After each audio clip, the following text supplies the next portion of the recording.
okay, higher self, okay, guides, like you're telling me what to do, but how does that pay my bills?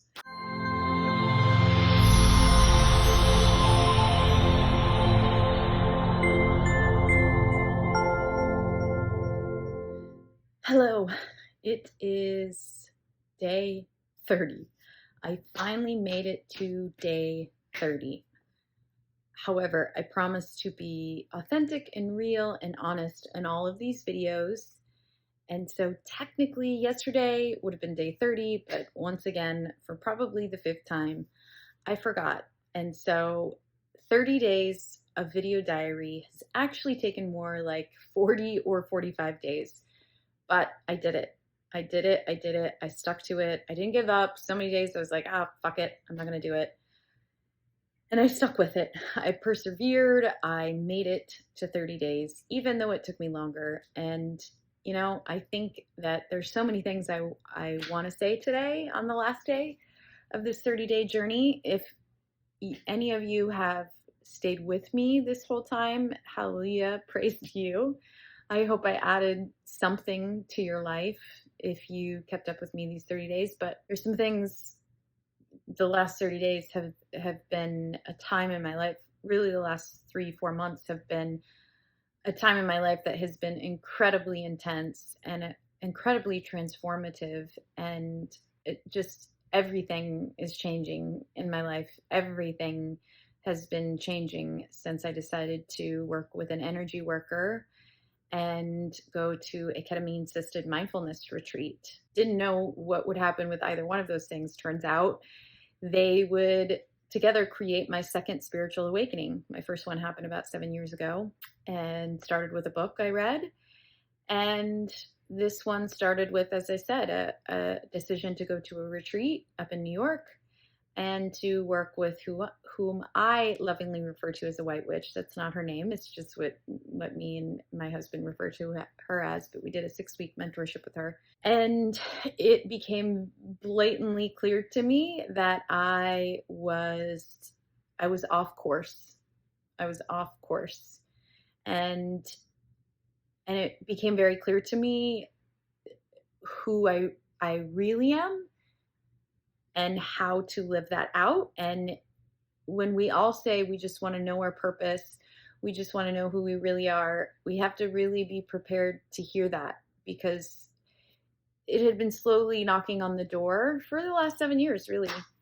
But I kept shutting that door and I kept saying, nope, I'm not going through that door. I'm not going to do it. And it really took me getting to a place once again in my life that I knew something had to give, that I was pushing, forcing, controlling, and trying to appear as if everything was okay. I didn't even realize how deep it went. I didn't even realize how far off course I got. I mean, when they talk about blind spots, they call them blind spots for a reason. Like I didn't have the consciousness because I was so busy trying to build a business that busyness became a distraction from how far away I was getting from the truth of who I really am, my higher self, my spirit, God, ultimately. And I got so disconnected and so far away from that.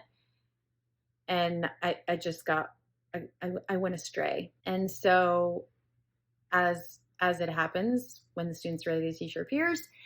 And when the student's really ready, the teacher disappears. Is the second part to that quote, just so you all know, because I've had both of those things happen in my life, quite literally. And it was time for a new teacher. It was time for another transformation, a deeper transformation. I've talked a lot about it. Feels like it's kind of like I've come full circle and kind of back to the basics. However, it's not a circle, it's a spiral, because I'm at a different level of consciousness. And I think back to when I did this, I don't know, 4 or 5 years ago, I did this 30-day video diary as well. And oh my gosh, just how much I've grown since then, even with the going really off course, just so much deeper awarenesses and deeper level of consciousness. And that's, a big thing that I realized in my humble number 2 awakening, is that it's always going to change. Like what I share now is for the level of consciousness I'm at now. And that may change in 6 months, 6 weeks, 6 years from now. I could be at a total different level of consciousness. I mean, my first introduction to spirituality and meditation was through a teacher named Dr. Joe Dispenza, and went to a lot of his workshops, meditation retreats. And for those of you maybe that watch this that has never been, you know, at least he used to, haven't been in 3 years, but he used to kind of poke at and make fun of, all sorts of things like crystals and, energy work, whatever, eating a certain way. Like he would just poke at a lot of things. And so that kind of, I grew a bias towards those things because they are all, of course, placebos. Everything is, our universe is a placebo. Our reality is what we believe about it all the time. That is what our reality is. And when this second awakening came and showed me who I really was, and now I work with stones, I work with crystals. They amplify my energy, and the moment I hold them in my hand, it's like I'm being plugged in.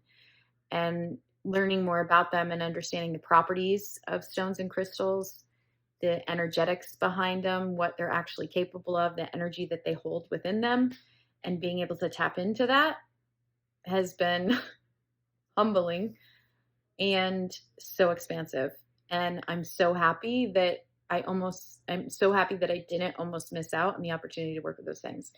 And where I'm really going with this, I'm not sure, because there were so many like profound things I wanted to share on day 30. But I guess mostly I just want to say, if you've lasted with me this whole time and watched all of these, that I hope that they helped you at least to not feel alone. Hopefully they gave you some value, some really practical tools that you can start applying, but it's up to you to apply them. I can share my journey and share what works for me. It's what works for me. It may not work for you, but you have to try. That's where I was going at in the first place. The thing is, I made it through these 30 days, even though it took me a lot longer, but I'm a really stubborn person. I'm really determined and I'm really stubborn. However, if I turn that's sort of like the shadow of that. If I turn it into the empowered version and I turn that inward, it is that commitment, it is that discipline that keeps me committed to my spiritual path, to my spiritual connection above all else, above anything else, above trying to manifest something to feel better, above trying to fulfill some purpose without being totally deeply rooted and grounded in the truth of who I really am. That stubbornness, when turned inward, is actually an amazing thing. So if you're out there watching this right now and you've been called stubborn or determined, as I like to say, it's such a superpower when you use it in the right way. Of course, there's always two sides, two poles to all of these things. And, it's just like our chakra system. Every single energy center or chakra could be overused, could be underused, could be blocked, or could be overused. And there's the shadow side and an empowered side or a healed side to that. And so if you're stubborn, use that to your advantage. Use it against yourself. Use it against your own ego to say, I'm going to stay committed to this path no matter what comes in my way, no matter what, even if whatever it is. All of us will find excuses to not transform. All of us can easily find excuses to not do the work in our lives. Trust me, I know. So if you're stubborn, use that. Use it as your superpower. And, being committed to a spiritual journey, it's a roller coaster. It's not all rainbows and butterflies all the time. However, you can also learn to, maybe I wouldn't go as far as love, but learn to value those challenging times, because there is no other way for you to grow unless you go through challenges. There's no other way for you to evolve. There's no other way for you to uncover whatever it is you're supposed to uncover unless you have something that can bring that to the surface. And so I know, I get it. I've been going through it. So when you're deep in the goo and you're burning alive and everything you think you know is burning around you, it's hard to go, oh yeah, this is great. You're not going to say that in the moment, but if you can sit with it. I've just practiced relaxing into the discomfort, relaxing into the fire that's happening inside of me, letting the emotions come up, letting whatever wants to come up to just go say, sorry, I need to go take care of myself and I need to go work with this. I need to go within and I need to let this come to the surface. And it may feel like it's never going to end, but just like labor pains, it does, and that's been sort of my mantra the last couple of weeks when I'm feeling that moment of complete overwhelm and scared and fear and what am I doing and what's going to happen and how am I going to create money and okay, higher self, okay, guides, like you're telling me what to do, but how does that pay my bills? And having to let go of being the doer, I can outdo anybody. I will push my way through anything. And having to learn to at least soften that and let go of that being my dominant or my primary go-to has been a wild fucking ride. That's for sure. And that's why I've just been practicing relaxing into it. And if you can just stay committed to that, your life will absolutely change. I promise you.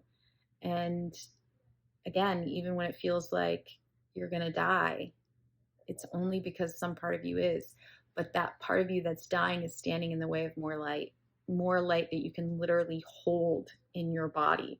You have to actually prepare yourself to hold that amount of light.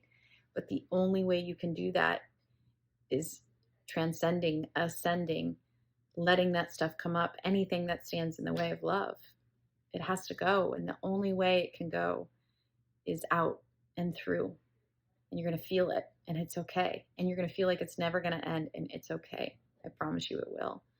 So if you stay committed to growing, to evolving as a spirit, to staying connected, that's true freedom to me anyway, at this point in my life. True freedom is not needing anything outside of me to be any certain way, to feel joy, to feel freedom, to feel rich and abundant.